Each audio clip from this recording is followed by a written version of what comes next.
Hello, everybody. I just wanted to jump on and talk about my book, Sera, that I have finally finished and I'm now entering into the editing process.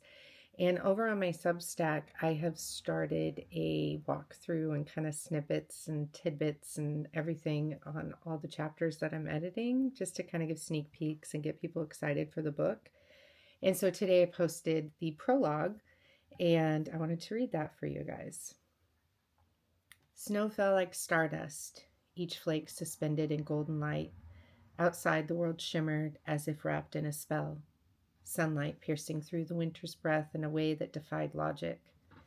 The air was still, but everything danced, ice and fire together, light and frost. It was beautiful. And it was wrong.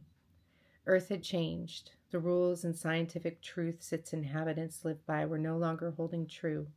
Seasons bled into one another. Time cracked open in strange places. Children dreamed of worlds they had never known, and old souls began whispering truths they had buried in past lives. Most humans still ignored it. Others called it prophecy. I simply felt it. But no matter where you fell in this spectrum, you couldn't deny the change. It was there in reality for all of us to see and experience. As I gazed out the window, the warmth from my cup of tea permeating through my hands, I felt a familiar lull creep into my bones, a call to stillness, a pull into the space between worlds. The green celestial stone at my neck began to hum against my skin. It always did this when something from the beyond reached for me, a message, a mission, a remembering. I knew what was coming. Peaceful moments like this were becoming few and far between. I sighed as I placed my mug on the windowsill and closed my eyes, one hand over the stone as the other rested on the window, grounding me to this world as my soul reached toward another place. My breath slowed, deepened, and I opened myself to the connection, my body becoming a conduit between the seen and unseen. Standing in front of the window, framed in the golden glow, my silhouette bathed in light and shadow, I connected to that inner power that was guiding me.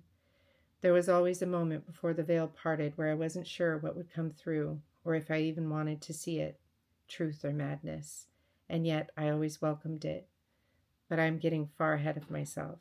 To understand where I'm going, you must first understand where I began.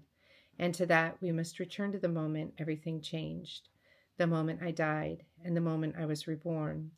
This is not just my story. It is a story of awakening, a story of soul fire, a story of remembering who we are when the world wants us to forget.